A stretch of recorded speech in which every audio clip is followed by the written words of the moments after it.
Hello అండి. నా స్టైల్‌లో పాలకోవా ఎలా చేశానో చూపిస్తాను చూసేయండి. బేకరీలో అమ్ముతారు కదండీ పీసుల కవ్వ అదనమాట. ఇక్కడ ఒక కప్పు పాలపొడి తీసుకున్నాను, ఒక కప్పు చక్కెర, ఇంకా వచ్చేసి 1 లీటర్ పాలు, కొద్దిగా నెయ్యి అనమాట.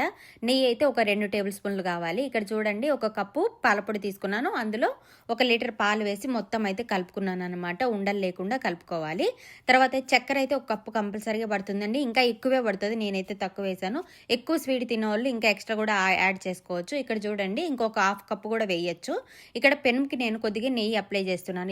ఎందుకంటే మనం ఈ పాలు వేసి మనం కాచేటప్పుడు మనం ఆ క్రీమ్ అనేది మనకు ఆ పెనంకి అతుక్కోకుండా వస్తుందండి. అందుకోసమని కొద్దిగా వాటర్ వేసాను అనమాట.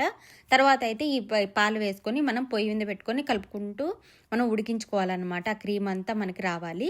తర్వాత కొద్దిగా గట్టి పడ్డాక ఒక సగం నిమ్మకాయ రసం వేసుకోవాలి. ఎందుకంటే అది గుల్లలు గుల్లలుగా రవ్వగా వస్తుంది, బాగుంటుంది అనమాట. అదేనమాట ఈ ట్రిక్. తర్వాత అయితే చక్కెర ఇలా గట్టి పడాక చక్కెర కొద్దిగా వేసుకుంటూ ఫ్రై చేసుకోవాలండి. అంతా ఒకేసారి వేయకూడదు అనమాట.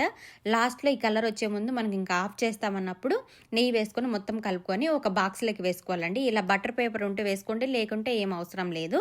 ఇలా వేసుకొని తర్వాత పూర్తి చల్లారాక మనం ప్లేట్లోకి తీసుకొని పీసులు కట్ చేసుకుంటే అయిపోతుంది. మనకు పాలకోవా అయితే రెడీ అయిపోతుంది.